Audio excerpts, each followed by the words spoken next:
সর্বশেষ খতিয়ান হলো আরএস। এজন্য আমরা আরএস পর্যন্ত নিয়ে আলোচনা করব। বাকিটা হলো দেখেন মালিকানার দলিল সহ সকল বায়া দলিল নামজারি ডিসিআর সর্বশেষ খাজনা। এটা হলো একজন ব্যক্তির টোটাল মালিকানাটা চেইন অফ ওনারশিপ আমরা বলি, মালিকানার বিবরণটা যদি মিলাইতে হয় এই কয়টা ডকুমেন্ট দরকার হয়। ফার্স্ট টাইম হলো সিএস খতিয়ান, এসএ খতিয়ান, আরএস খতিয়ান।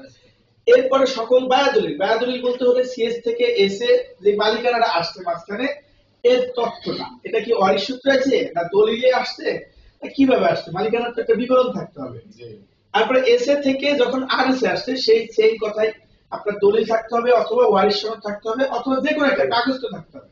কারণ কাগজ দুইটাই হতে পারে, একটা ওয়ারিশ আর একটা হলো আপনার দলিল। দলিল কয়েক প্রকার হতে পারে। এই ডকুমেন্ট গুলো যদি না থাকে মাঝখানে ডকুমেন্ট, তখন বুঝে নিতে হবে যে এই জমিটা একটু ঝামেলা আছে বা সমস্যা আছে, সমাধান করে নিতে হবে। আচ্ছা, সিএস খতিয়ানের যে ফরম্যাটটা দেখেন, এটা আমরা কিভাবে চিনবো। সিএস খতিয়ানের দুইটা পার্ট থাকে। প্রথম পার্টটা হলো জমিদারদের নাম থাকে, সেকেন্ড পার্ট হলো দখলদার, এদেরকে কৃষক বলা হতো, জোট শত মালিক। মানে এই ধরেন 200 একরের মালিক বা 100 একরের মালিক, এর করছে কি এর বলে যে 4জনকে 3জনকে ইয়া দিছে, বর্গা বুঝেন বা লিজ বুঝেন, এইভাবে দিচ্ছে। এখন তো মৌখিক ভাবে দিয়ে দেয় যে তুমি বছর শেষে আমার এই দাম দিবা, চাল দিবা। আগে হলো এরকম লিখে দিত। এটাই হলো সিএস খতিয়ান গুলা। যখন লিখে দিত তখন ওটা হলো ধানের সময় ধান দিত বা টাকা দিত, খাজনা দিত, যেভাবে কৃষকরা দিত হলো জমিদারকে, জমিদার আবার দেয়া দিয়ে আসতো রাজাকে। এইভাবে হলো খাজনা প্রথাটা ছিল। যখন এই সিএস খতিয়ানটা চিনবেন, চেনার জন্য মূল যে বিষয়টা সেটা হলো দুইটা পার্ট দেখবেন, এই লম্বালম্বি ভাবেই থাকবে এবং দুইটা পার্ট। এখন যে বর্তমানে যে সিএস খতিয়ান গুলো হয়েছে এগুলো ডিজিটাল লেখাই থাকে সিএস খতিয়ান, কিন্তু এর মধ্যেও তো আপনি অ্যানালগ দুই চারটা খতিয়ান পেয়ে যেতে পারেন। তখন অ্যানালগ গুলো আগে যে খতিয়ান গুলো হাতে লেখা এগুলো এই ফরম্যাটই পাবে, দুইটা ফরম্যাটে। পাশাপাশি দাগের ক্ষেত্রেও দেওয়া, এখানে একটা দাগ থাকে, এই দাগ এখানে থাকে হলো আপনার অংশ, এরপর থাকে মূল জমির পরিমাণ। প্রত্যেকটা দাগের জন্য আলাদা আলাদা জমির পরিমাণ।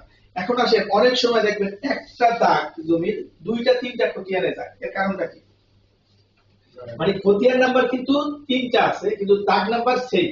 ধরেন 20 20 20 তিনটা যাওয়ার কারণ হলো, ধরেন আমি 20 নাম্বার খতিয়ানের একটা খতিয়ানে অংশ দিয়েছি হলো ধরেন 8 অংশ, আরেকটা খতিয়ানে দেয়া দিয়েছে 10, আরেকটা খতিয়ানে দেয়া দিয়েছে 4 বা 6, টোটাল আপনি 16 অংশ দিলেই হবে।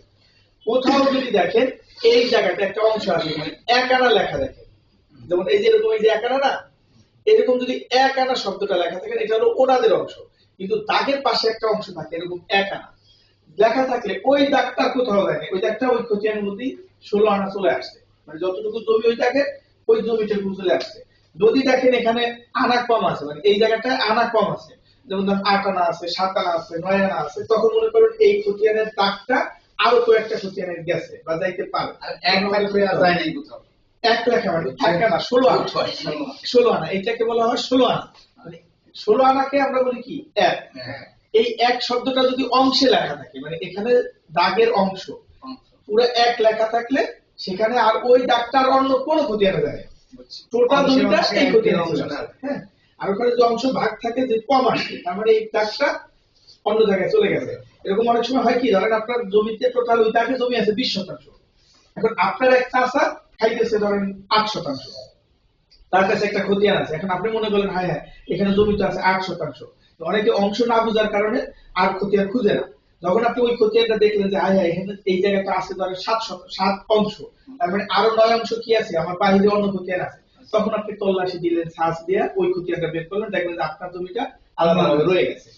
এইটা আমরা বোঝার চেষ্টা করব। এরপরে যে বিষয়টা হলো সেটা হলো এসএ খতিয়ানটা। এসএ খতিয়ানটা চেনার উপায় হলো একদম বিএস এর মতোই, এইরকম খতিয়ানটা বিএস খতিয়ানটা সেম থাকবে, আড়াআড়ি ভাবে দুইটা পার্ট থাকবে। দুইটা পার্ট হলো দেখেন এখানে হলো হাল খতিয়ান, যেটা এখানে হাল খতিয়ান মানে এসএ খতিয়ান থাকবে এবং সাবে সিএস এর রেফারেন্স থাকতে হবে নিচে। এইখানে দুইটা পার্ট থাকবে খতিয়ানের, নিচেরটা হলো সিএস এর রেফারেন্স, কোন সিএস খতিয়ান থেকে এই খতিয়ানটা হইছে, আর এই যে হাল যে খতিয়ানটা এটা হলো বর্তমান খতিয়ানের নাম্বার এসএ খতিয়ানটা। এইখানে দেখেন এই যে ইয়া আপনার এইখানে কিন্তু অংশ কম আছে, দেখছেন অংশ কম আছে, তার মানে এই যে দাগটা আমার এই দাগের জমিটা আরেকটা খতিয়ানে গেছে 197, আরো একটা খতিয়ান আছে।